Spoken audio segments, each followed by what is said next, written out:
Hey, come on, somebody. Hey, has God not been good to us? Come on.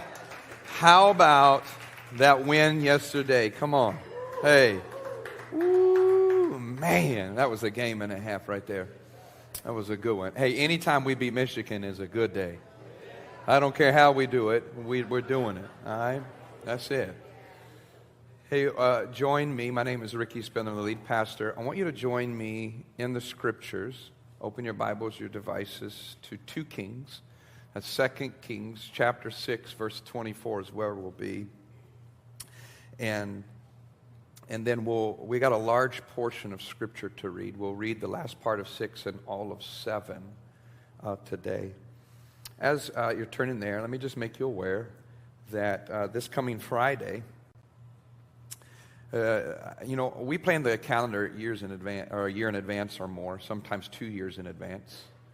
And last week we had Sean Smith, and when we booked Sean a year or 2 in advance, we didn't know we were going to be 3 services.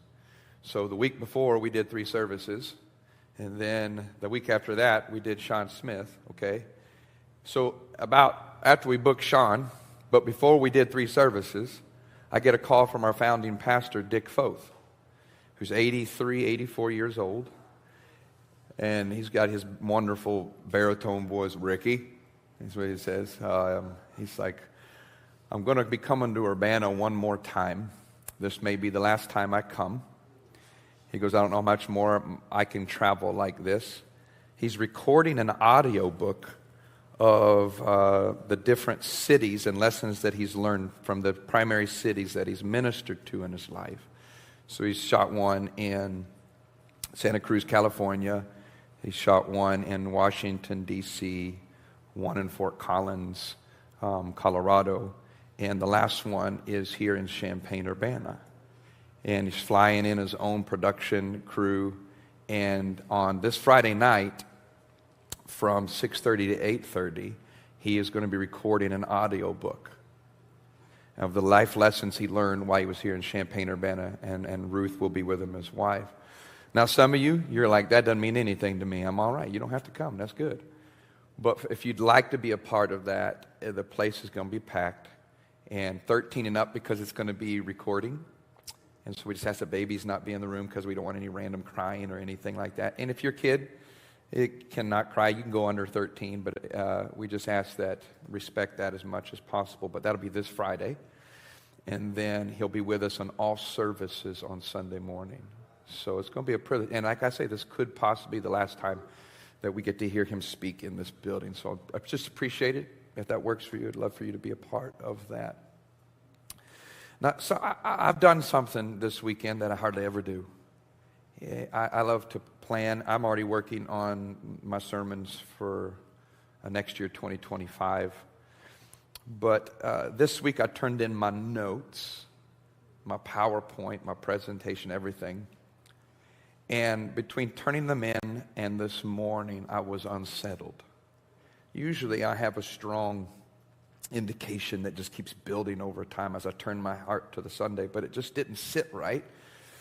And so, but I had outside ministry. I was in Indiana yesterday speaking at a conference, and then came back late. And I've been working on this since last night, early this morning. And so give me a little bit of grace today. I'm still figuring a little bit of this out up here, okay? Not really. I got something to say for sure. But I believe that this is a word for somebody today. And I think what Isaiah 50 says, that it will be a word in season for the weary one. So I don't know who this is for, but I think it will speak to all of us, but to some of us, this will be what we need to hear this morning. And I want to begin by telling a story of an individual who appeared in Time magazine in 1951. And in fact, she was one of the first women that ever graced the cover of Time magazine. She is credited by some as the most influential person in the Pacific part theater of World War II. They call her the invisible spy. Her name is Josephine. She was Filipino. Josephine Guerrero. And she was born in 1917, got married at 16 years old. And in 1941, after 8 years of marriage, she was stricken with an illness. And that 8 years, her husband had become a doctor, and she had a 2-year-old daughter, 1941. When the illness was given to her, because of its severity, the husband divorced her and left her. She was left with a 2-year-old girl, single mom, and she had a life-altering illness. 1942, 1 year later, the Japanese occupation of the Philippine Islands comes. And at first, she just helps serve in a variety of different ways, delivering food and whatever. But she quickly learned that she had the ability to do spycraft well, and became a part of the resistance and became an undercover spy. She would go to different encampments to give food and water to captured Filipino and American soldiers. But while she was there with a pencil, she would draw where the soldiers were so they could be rescued in the camps. She would plot out minefields where they were. She would observe and watch. She would see where the different military weaponry was placed so that it could be bombed. They say in 1944, the Battle of Manila, that her reconnaissance information that she gathered turned the tide of the war in Manila. And when the war was over, she was given by the United States citizenship, and she won the Medal of Freedom. She was never captured, never really in any way, threatened by the enemy, although she was in some very hard situations. And the issue that she was never searched, never anything was discovered on her, is because her illness was leprosy. And when the Japanese would begin to search her hair and her clothes and would begin to do a body search on her, they would quickly see the open lesions, realize that she had leprosy, and didn't want to touch her. And so she was able, because of her leprosy, to almost go untraced, invisible through enemy territory. When she was granted citizenship, she would live another 50 years because of the medicine. She would die in 1996 here in the United States. Incredible life. And here's the thing I think about this. She was an unlikely hero. Not one you would have picked. Not one you would have thought. But her supposed weakness actually became her strength. Isn't that interesting? And I want to speak to you today about some unlikely heroes who also have leprosy. The heroes of the story, not ones you would have chosen, definitely the ones that you would have overlooked. And in the narrative of the scriptures, they have no names and they're largely invisible, but they play an incredibly important role in what we're about to see. Now, let me give you the cast, if I can, before we look at the musical or the play we're about to read. The first character, the main character, is Elisha. His name means Yahweh is God, or it means God is my salvation. His predecessor is Elijah. Elisha has stepped onto the scene, and the narrative that we're about to read, he is in a home, and the city that he is in Samaria, is now been occupied by another king and regime, the Armenians called King Ben-Hadad. And King Ben-Hadad, his name means this, Hadad means the god of storms. So he's a very wicked king, but he has laid siege to the people of God in Samaria for a season. And he is the king of storms, and he has surrounded this city that Elisha is in. Now, The other part is you have King Joram is there. And King Joram is the king of Samaria, the southern kingdom. And he is, how I say this, his parents were Ahab and Jezebel. Ooh, come on, somebody. And if you don't know that name, ask your neighbor. You'll figure it out later. That's not a good name. That's not a good spiritual lineage there. And Joram has fallen in line with his parents. He's fallen in line right behind Ahab and Jezebel. And now you also have 4 lepers. And they are in between because they were not allowed because of their leprosy to be in the city. So they're caught between the outside army and the walls of the city. They're in no man's land. They're camping out and they're starving like everybody else. This is at the end of a 7-year famine that God had pronounced judgment on the nation. So they've been in a famine growing in its intensity for 7 years. Food is scarce, and now an outside army is sieging them.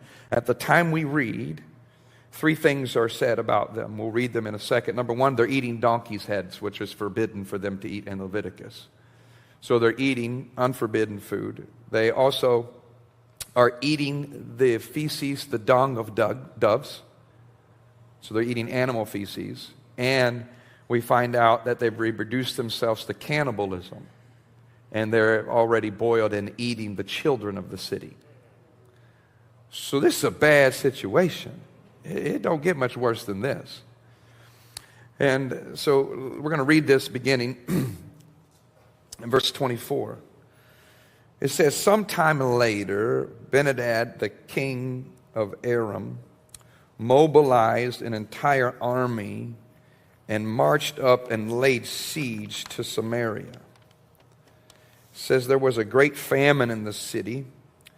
The siege lasted so long that a donkey's head sold for 80 shekels of silver and a quarter of a cob of seed pods for 5 shekels. As the king of Israel was passing by on the wall, a woman cried out, "Help me, my lord the king." This is King Joram. The king replied, "If the Lord does not help you, where can I get help for you? From the threshing floor, from the wine press?" Then he asked her, "Well, what's the matter with this?" She answered, "This woman said to me, 'Give up your son so that we may eat him today, and tomorrow we'll eat my son.' So we cooked my son and ate him. The next day I said to her, 'Give up your son so we may eat him.' But she had hidden him." I mean, this is crazy. Said, but the king heard the woman's words. He tore his robes and he went along the wall. The people looked and they sat. They saw that under his robes he had sackcloth on his body. And he said, "May God deal with me, be it ever so severely, if the head of Elisha," that's the prophet, the son of Shaphat, "remains on his shoulders today." So he had pronounced judgment. There's a famine coming and judgment's coming. So now the king is angry and saying, "I'm going to kill Elisha." Now Elisha was sitting in his house. I call that he's chilling. And the elders were sitting with him, the leaders of the city. The king sent a messenger ahead, but before he arrived, Elisha said to the elders, "Don't you see how this murderer is sending someone to cut off my head? Now look, when the messenger comes, shut the door and hold it shut against him. Is not the sound of his master, the king's footsteps, behind him?" While he was still talking to him, the messenger came down to him. The king said, "This disaster is from the Lord. Why should I wait for the Lord any longer?" That's a good question. Elisha replied, now this is a key text, this is a key part, this is a turning point. "Hear the word of the Lord. This is what the Lord says. About this time tomorrow, a seah of finest flour will sell for a shekel, and 2 seahs of barley for a shekel at the gate of Samaria." In other words, the famine's going to be over tomorrow. And there's going to be more than enough food. And all the inflation and all the increase in prices, everything will go back tomorrow by tomorrow morning. The officer, the right-hand man of the king, was leaning, I guess, on a door there, and said to the man of God, listen to what he said, Now look, even if the Lord should open the floodgates or the windows of heaven, could this really happen? He says, you will see it with your eyes, but you will not eat any of it with your mouth. Now here's the story of how it happened. Now there were 4 men with leprosy at the entrance of the city gate. And they said to each other, why stay here until we die? If we stay, if we say we'll go into the city, the famine is there, and we'll die. And if we stay there, we will die. So let's go over to the camp of the Arameans and surrender. And if they spare us, we live. And if they kill us, we will die. Either way, we're dead. Then he says, at dusk they got up and went to the camp of the Arameans. And when they reached the edge of the camp, no one was there, for the Lord had caused the Arameans to hear the sound of the chariots and the horses and a great army, so that they said to one another, look, the king of Israel has hired the Hittite and the Egyptian kings to attack us. And so that they got up and fled in the dusk and abandoned their tents and their horses and their donkeys, and they left the camp as it was, and they ran for their lives. Now the men who had leprosy reached the edge of the camp and entered one of the tents and ate and drank. Then they took silver and gold clothes and went off and hid them. They returned and entered another tent and took some things from it and hid them also. Then they said to each other, what are we doing? This isn't right. This is a day of good news, and we are keeping it to ourselves. If we wait until daylight, punishment will overtake us. Let's go at once and report this to the royal palace. And so they went and called out to the city gatekeepers and said this, we went into the Aramean camp, and no one was there, not a sound of anyone, only tethered horses, donkeys, and tents left just as they were. The gatekeepers shouted the news, and it was reported within the palace. The king, the wicked king, got up and said to his officers, I will tell you what the Arameans have done to us. They know we're starving, so they've left the camp to hide in the countryside, thinking if they come out, then we'll take them alive and we'll get into the city. One of the officers said, have some men take 5 of the horses that were left in the city. Their plight will be like that of the Israelites left here with us anyway. They will only be like all these Israelites who are doomed. So let us send them to find out what happened. So they got 2 chariots with the horses. And the king sent them for the Aramean army. He commanded the drivers, go and find out what happened. They followed them as far as the Jordan, and they found the whole road was covered with clothing and equipment of the Arameans as they were thrown away in their headlong flight. So the messengers returned and reported to the king. Then the people went out and plundered the camp of the Arameans. So a seah of finest flour sold for a shekel, and the 2 seahs of barley sold for a shekel, just as the Lord had said. Now the king had put the officer on whose arm he leaned in charge of the gate, and the people trampled him in the gateway, and he died, just as the man of God had foretold. When the king came down to his house, it happened as the man of God had said to the king, about this time tomorrow, a seah of finest flour will sell for a shekel, and 2 seahs of barley for a shekel at the gate of Samaria. The officer had said to the man of God, look, even if the Lord should open the floodgates of the heavens, could this really happen? The man of God replied, you will see it with your own eyes, but you will not eat any of it. And that is exactly what happened to him, for the people trampled him on their way out, and he died. Wow, what a word. And now may the Lord bless the reading of his word and truly give us understanding. That's a lot of reading there. I want to give you just a few observations that I think are going to really speak to us today when I read that story. Number one, when they're in this situation, they are reaping the consequences of rebellion. Famine and military defeat were promised in judgment. And the king hears the word of the Lord, verse 16. And there's just a declaration, and it all happened just as the Lord had said. Now, interesting that when Joram hears it, his heart gets hard. And when I think about this, is that when God is speaking, When the humble heart hears the word of the Lord, it produces faith. But when a self-centered heart hears the word of the Lord, it gets hard. The same sun that melts the ice hardens the clay. And so really what you see here is, and the word of the Lord came, in verse 1 of chapter 7, to Elisha. And everybody is responding now to the word of the Lord that was proclaimed. And Joram's heart is one, why should I wait on the Lord? He wants to kill the heart, or kill Elisha. The messenger that he sends criticizes the word. He eventually is judged and dies. But everybody in this text is set in motion or responding to the word of the Lord provided through the prophet of the Lord. Now, in this story, you have the king who has all the position, all the privilege, and all of the power. In this story, he has all position, all privilege, and all power to him. But the 4 lepers in this story, they have no resources. They are outcasts. They have a death sentence, and they are the exact opposite of the king.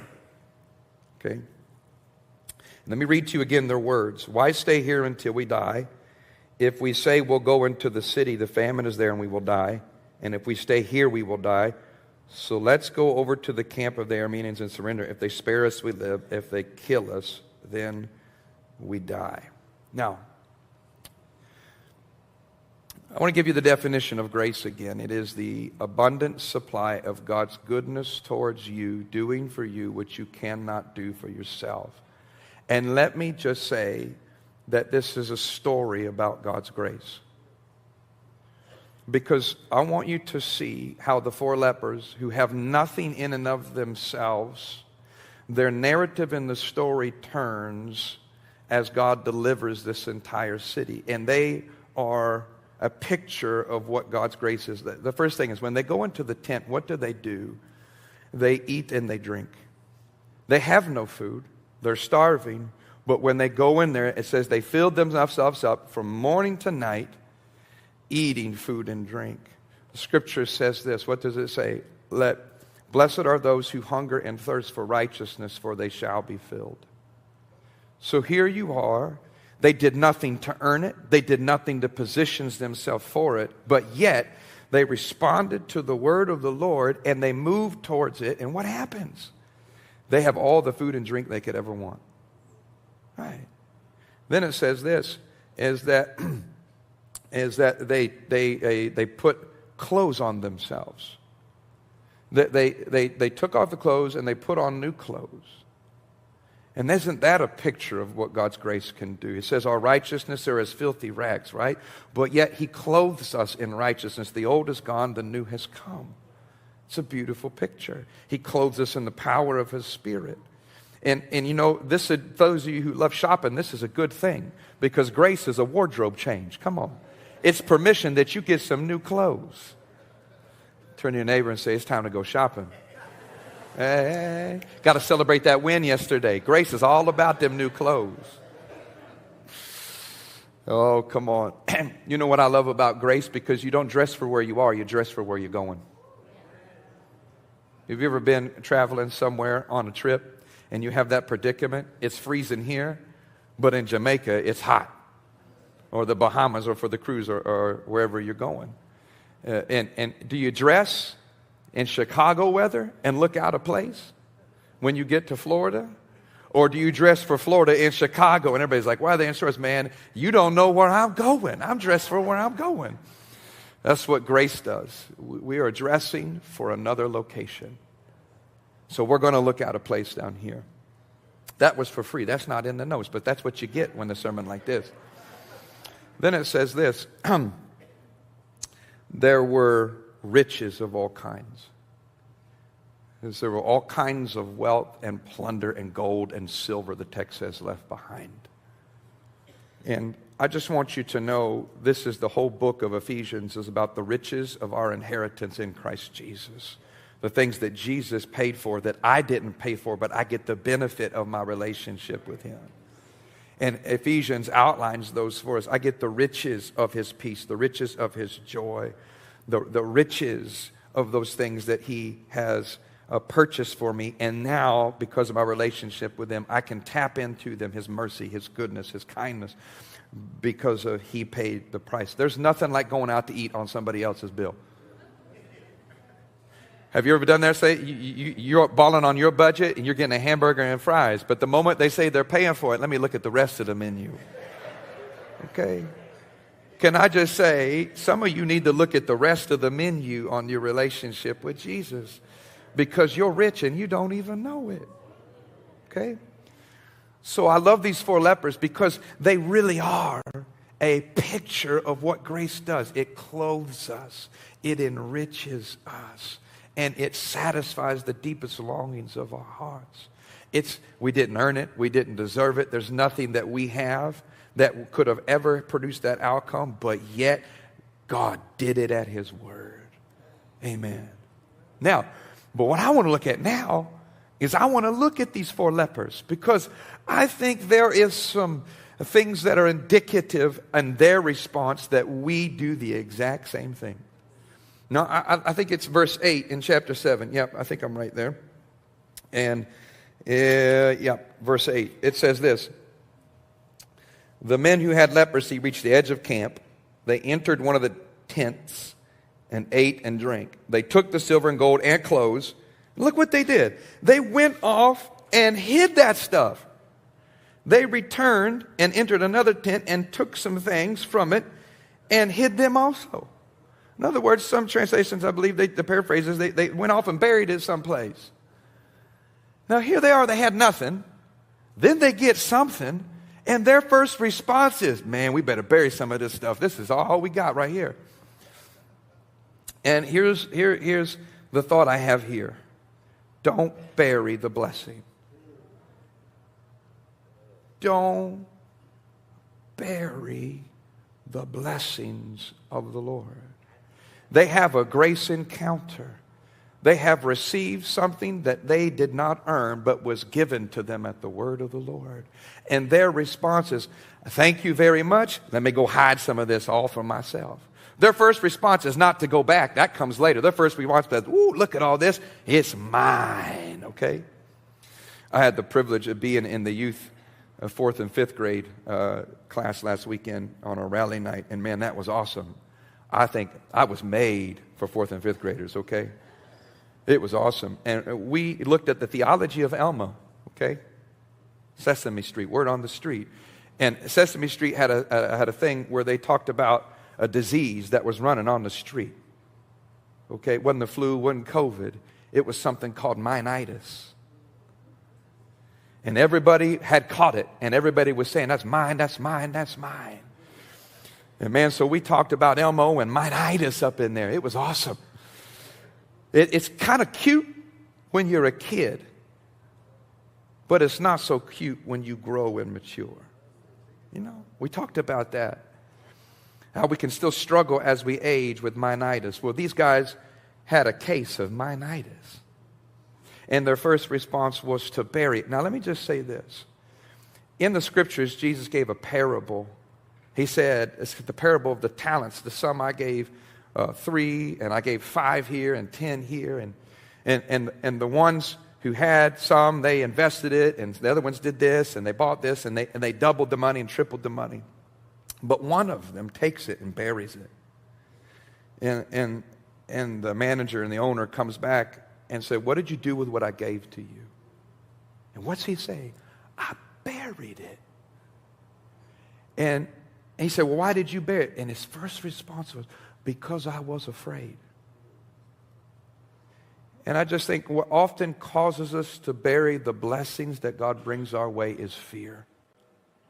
Because I can experience the grace of God and still have a scarcity mindset.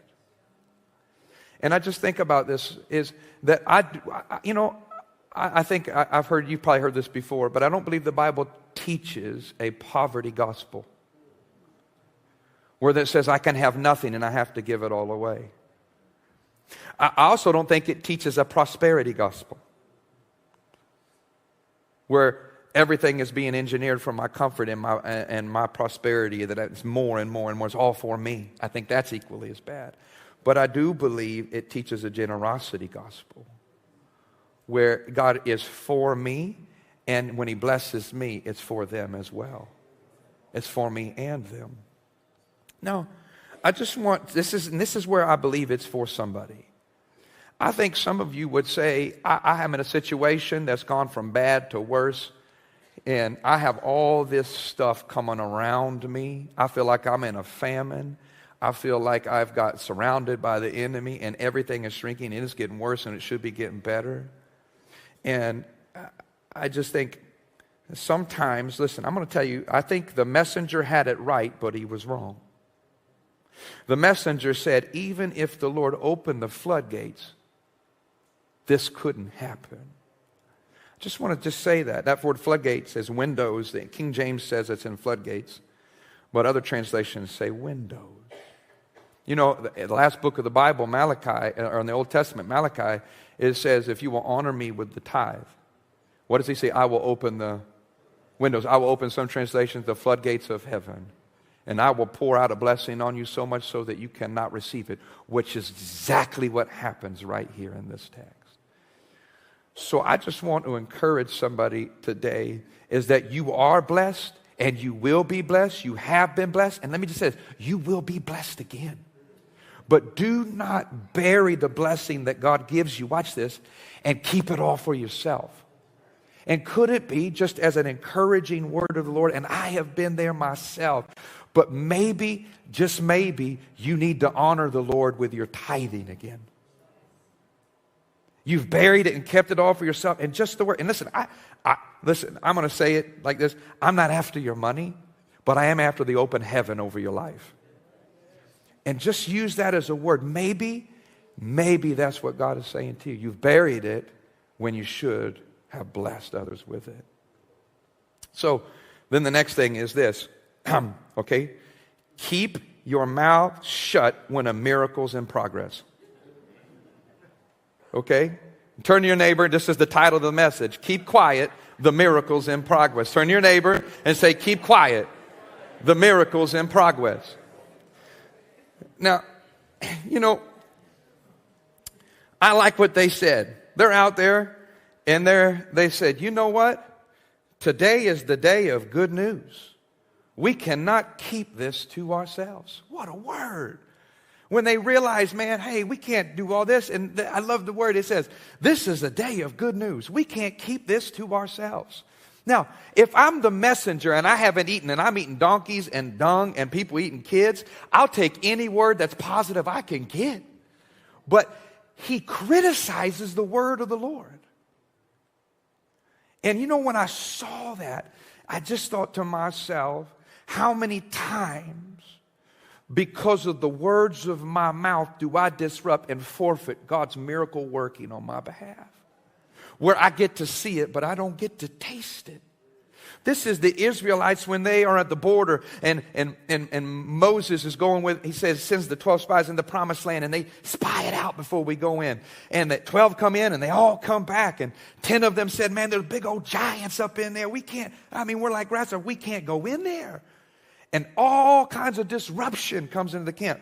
But 2 of them said, man, did you see the size of them grapes? It took 2 dudes just to carry 1 cluster. Them are big old grapes. And I just thought to myself, I want to have a mentality where I make grapes bigger than giants. Because for 40 years they wandered because of their words. That was indicative of an unbelief in their heart. The growing cynicism and criticism of what God had done. And then I think this is why when Joshua goes into Jericho in the first battle after wandering 40 years, what does God say? I want you to march around Jericho for 6 days and say nothing. God says, I want you to shut up for 6 days. Keep quiet because there's a miracle in the making. And on the 7th day, what does he say? Only then do you get to talk. And I don't want to hear nothing else but praise unto my name. Okay? I love that. Keep quiet. There's a miracle in the making. And then you get Jesus. In Mark 5, Jairus invites him to his house. Jesus walks in, and what happens? I think it's around verse 26. Everybody's crying, everybody's moaning, and everybody is saying that she's dead. And Jesus says, keep quiet. The language there in the Greek is shut up, get out of here. She's not dead, she's only asleep. And he raises her from the dead. Can I just gently nudge and challenge all of us in this room? Be careful what comes out of your mouth. Be careful. It's a day of good news. And in the middle of what you're facing, famine, whatever situations, in the middle of political seasons, whether your president gets in or not, I don't care. You can still guard what comes out of your mouth. Now watch this. Let me just say this. You're praying for God to change your husband, but yet you're criticizing him the whole time. You're praying for God to change your wife, and you're criticizing her the whole time. You're praying for God to change your nation, but all you're going to is you just keep saying horrible things about it. Could it be that you need to keep your mouth quiet and there's a miracle in progress? I just like it when I'm preaching and you're talking too, so do it one more time. Turn to the other neighbor and say, keep quiet. There's a miracle in the making. Come on, there's a miracle on your behalf. That's a good word. And then lastly, I close with this, and worship team, if you want to come. I'm doing all right making this up as I go. Come on. Not really. Look what it says. He says, they turn to each other, and what do they say? Let's not keep this for ourselves. And they say, let's go back and bless the city. You read it. They go back into the city. They go back and they say, it's not for us. Let's go back and bless the city. Now think about this. They said, why sit here until we die? We're nothing. We can't get any lower. We're dead either way. And now they're so rich and so wealthy that they go back and they get to bless the city that cast them out and didn't want anything to do with them. Ooh, now that's a story in and of itself right there. You know, the only ones who move towards the word of the Lord are people who had nothing to lose.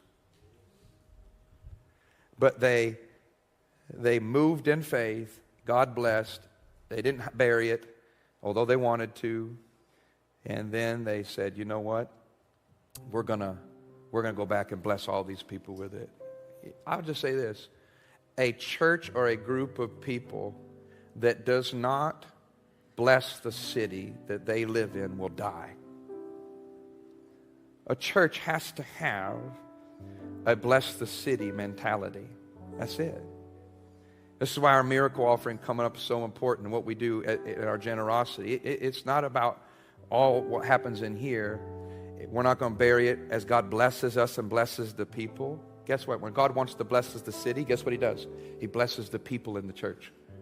I walk through here. Listen, I'm telling you, if you need a promotion, I've already been praying for that. I'm praying for him to give you opportunities that you didn't even ask for. The people of Stone Creek are the head, not the tail. I'm saying they're going up, not down. They're like the Jeffersons. We're moving on up in this place, okay? Some of you might not have got that, but I grew up watching the Jeffersons. I love George Jefferson's walk. Okay, come on. Somebody, I just took you way back. But guys, just a few weeks ago, we held our expungement again.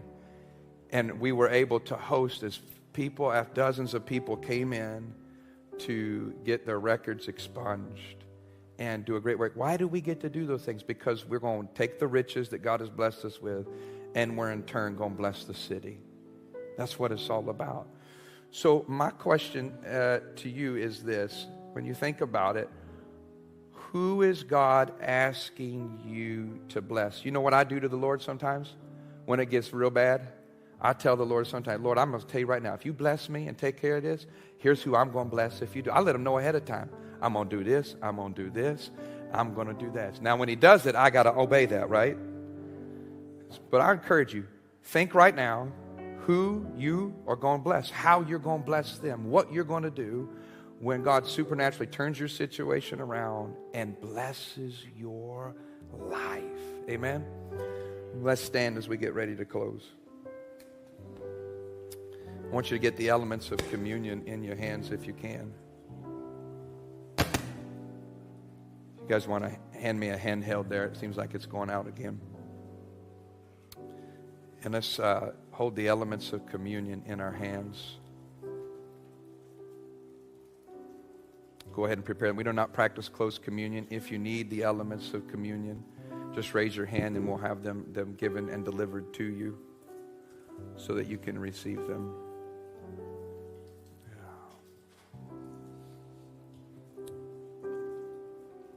Amen. I just want you to hold those in your hands. Thanks, Jacob. Come on. Let's put it right there just in case. That's all good. And I want you just to bow your head and close your eyes. We don't practice close communion. You don't have to be a member here. We just ask that you have a relationship with Jesus Christ. But I want you to hold the elements in your hands. And two things in this room. If you're here and you need a right relationship with Jesus, you need Him to forgive you and to cleanse you, and you need to be made brand new. And you need to know what it means to be forgiven and enter into a life-giving relationship with Jesus. I just want to invite you right where you're at, whether or not you're holding the elements, to say yes to Jesus and say, Jesus, I receive you. I'm like those 4 lepers. I don't deserve it, but I need to be clothed. I need some new clothes. Mine are filthy. I need to know the riches of what you can give me, your peace, your mercy, your forgiveness. I need you to satisfy the desires of my heart. If that's you, right where you're at, just humble yourself. Have the humble heart this morning. Don't harden your heart. Today, if you hear His voice, do not harden your heart. Say, Jesus, I humble myself before you. Save me. Now, to the rest of us in this room who are already in Christ, I want you just to, right where you're at, would you just humble yourself before the Lord? And just say, Lord, I humble myself before you today. I want to have the hearing heart, the heart that responds. Even as a Christian, sometimes we can have too much to lose. And the beauty of a famine and a siege is it causes you to depend upon the word of the Lord like never before. Sometimes we can get too full of our own abilities and our own ideas, and when these testings and these circumstances come, what they do, they cause us to depend upon the Lord again. Would you just say, Lord, I empty myself before you. I humble myself before you again. And now as you hold the elements before you, I want you just to thank Him for giving you some new clothes. Would you do that? Thank you for clothing me in your spirit. Thank you for clothing me in righteousness. I thank you for your forgiveness and your mercy. And would you just thank Him for all the riches that He's given to you by grace? Would you do that? His love, His joy, His peace, His provision for you. That's it. And now would you thank Him? And would you just say, Lord, I'm hungry and I'm thirsty for you. I turn the affections of my heart towards you. Fill me up, Lord. And if this word was for you in some way, you felt like you've buried the blessing, maybe the words of your mouth, you just realize, you know what? I've been criticizing my miracle in the work. I just want you, or maybe you've been blessed and now you need to think, who's this for, Lord? Would you just respond in some way to that in a prayer form right now? Lord, speak to me. Open my ears to hear. And if you're in need of a miracle in a situation, let this be an encouraging word to you. Simply say, Lord, turn it around on my behalf. Turn it around. Lord, I thank you for the elements of communion and what they represent. The broken body and the shed blood. Healing and forgiveness. Right relationship with you. We receive them now with gratitude and thanksgiving. In Jesus' name, amen. Let's eat the wafer and let's drink the juice. Come on.